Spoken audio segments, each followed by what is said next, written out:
Bom, na verdade eu retorno para o Flamengo em 2012 e sou contratado para ser o treinador da categoria Sub-15. E o Vinícius fazia parte da categoria Sub-13, dirigida pelo Gilmar Popoca. Mas já se ouvia falar muito, né? Não só dele, como da geração 2000, que era uma geração muito promissora no Flamengo. E ele, sem dúvida nenhuma, o maior destaque. Então já dava para perceber que ele é um jogador com um potencial muito grande que, se bem trabalhado, poderia ter um grande futuro no futebol. E depois eu venho a trabalhar com ele e confirmo, né, na categoria Sub-15, confirmo tudo aquilo que a gente via e escutava falar. Então, acho que o Vinícius teve uma formação muito, muito cuidadosa e muito boa no Flamengo. Muitas mãos, né, essa formação dele. E também ele, a família, os seus representantes e empresários também souberam entender o plano de carreira que o Flamengo tinha projetado para ele. Então, devido a toda essa história que ele teve no clube, a gente já imaginava que ele chegasse muito cedo no profissional, né? Por coincidência, a gente foi se reencontrar no profissional e depois de alguma fase de adaptação em treinamento, ele começa a jogar, né, no profissional e também depois de uma adaptação em jogo mesmo do profissional, ele começa a ser o jogador decisivo que a gente imaginava que fosse. E realmente ele consegue materializar tudo isso até hoje, sendo esse jogador com a capacidade de decidir partidas muito grande. Gratificante, né? Gratificante, mas uma alegria porque o Vinícius sempre foi um atleta muito comprometido, né?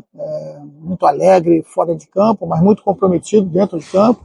Sempre trabalhou muito, teve a felicidade de não ter tido nenhuma contusão grave durante essa formação dele toda, que ajuda aí muito toda essa história que ele está construindo e sendo decisivo como ele sempre foi. Eu acho que ele merece vencer essa bola de ouro porque acho que nenhum jogador no mundo na temporada passada foi tão decisivo como ele foi para o Real Madrid e a gente espera que ele continue em evolução pelo perfil que ele tem, capacidade dele tem de sempre superar desafios. A gente acredita que ele vai continuar em evolução, continuar ajudando o Real Madrid e também ajudando a seleção brasileira, porque sem dúvida alguma pode ser uma esperança para a gente para a próxima Copa do Mundo.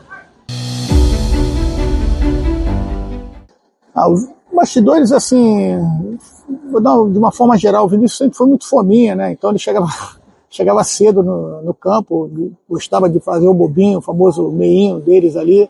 Era sempre muito alegre, mas eu acho que o que me marcou foi ver uma partida dele que eu não era nem o treinador, e depois, em um determinado momento, eu não lembro o adversário, o Flamengo já vencia a partida com uma margem boa, o Vinícius estava muito bem no jogo, e o seu marcador, né, direto, né, o lateral direito, estava muito cansado, de uma forma muito exausta. Depois de um momento lá, ele botou as mãos no joelho, assim, parecia que não tinha mais força, né, e o Vinícius, de forma muito respeitosa, chegou próximo do banco do adversário e falou, pô, acho melhor tirar ele substituir porque ele não está passando mal, não está passando bem.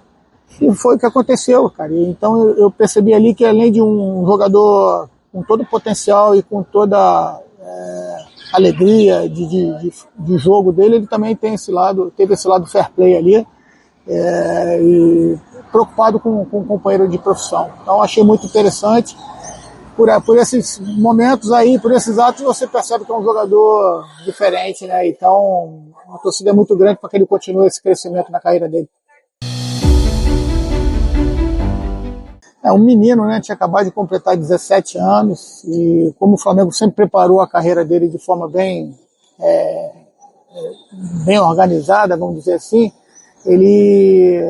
muito tempo antes ele soube que ia subir ao profissional e que a estreia dele estava prevista para o Campeonato Brasileiro contra o Atlético Mineiro no Maracanã. Então, assim, o grupo aceitou ele muito bem, foi muito bacana, porque todos já ouviam, sabiam de todo o potencial. Ele é recebido por muitos atletas que tinham jogado com ele na base. O Flamengo, naquele momento, tinha muitos jogadores que tinham subido dos juniores.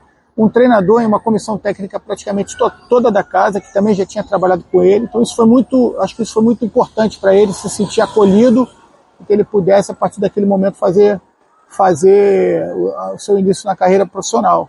Mas certamente, o primeiro jogo ali a gente deu alguns minutos para ele, cerca de 10, 12 minutos para ele, se eu não me engano, e naquele momento ali dava para perceber, quando eu coloquei a mão no ombro dele para dar informação nos minutos que ele jogou, que ele estava muito nervoso, mas natural para um menino que está se formando ali e que tem todo o peso e a responsabilidade de jogar num profissional do Flamengo.